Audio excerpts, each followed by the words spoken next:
Supercube episode 8 now out. Let's talk about it.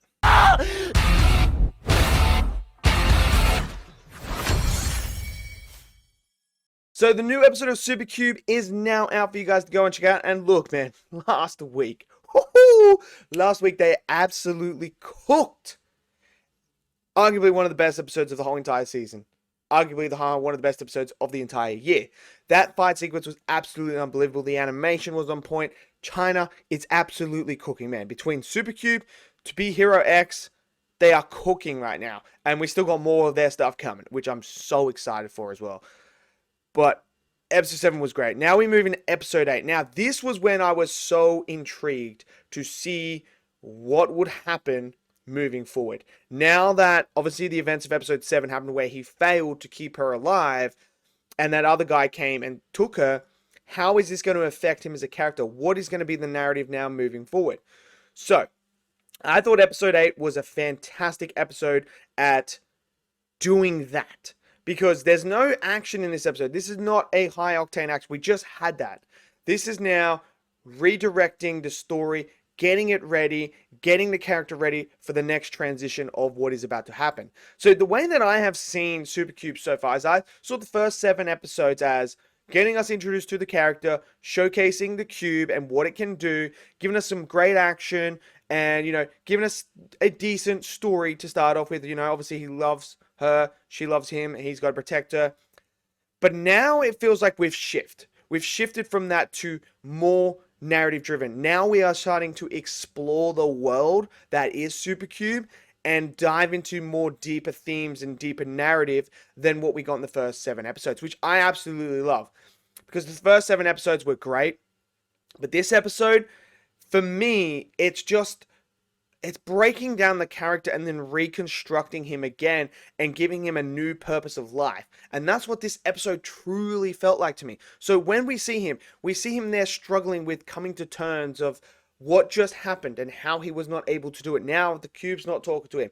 Now he doesn't have her. He failed. He couldn't do it. Is he strong enough? No, he feels weak. He feels like he can't do it. So you can see them already breaking the walls down to this character. And I really love when animes do that, when they break these MCs down layer by layer by layer to reveal how they truly feel. And it gives us an idea where we can relate to this character. Anyone who has lost someone or anything like that and has felt like they have failed in this way would be able to relate with this character. And now he wants to find her. He wants to bring her back. He needs to figure out a way to do that. This is when this lady comes in and offers him a chance. And she says, I want to talk to you. I know where she is, and I can help you with that. So he's going to take that because he's like, okay, let's check it out. But what I love is this character has now become more cautious already, has already become a bit more aware of his surroundings and aware of things and, not taking things for face value anymore and just running guns blazing in. So he sits there and has this conversation with her. And this is where we start to dive into more lore within this world. What is truly going on here? So she speaks about superhumans, entities that exist that are way beyond what they can, comprehend and things like that. And this is where he starts to figure out, okay, so this is some sort of agency here. And she wants him to work for her. And in doing that, she will give the information that he wants on these particular people in order for him to work with them. And he's like, okay. And she's like, all right, you do 3 jobs for us. I'll give you the information you need. And he goes, no. We go 1 for 1. And I love the scene where he's like, those people behind me? And he senses them. He's like, do you do it? And I'm walking out of here. And I really, really love the confidence now in him and how he's feeling right now. But obviously, you can't trust an agency. You can't trust these people. Like, we know that. This is just a trope that's been around. So what he does, he goes back into the cube, and the cube is on top of the car, and he listens to a conversation. And now he finds out that they aren't going to give him the actual information he wants. And he goes, okay, well, I'm going to use them. I'm going to use them to get to what I need and just play along for now. So now he's got to go do an assessment. And that is the whole next part of the episode, is the assessment where he goes in and it's like, you have 5 chips and you got to double it. You got to get to 10 chips, so on and so on. And you got to try and go through all these different challenges to get there. And obviously we get introduced to this creepy guy straight off the bat who tries to take advantage of him, who's like, oh, we'll do this one here, we'll do this and that. But obviously, Wang being who he is, knows what he's doing. And he notices where the chip is and he picks the right one. He's like, well, it's in your hand.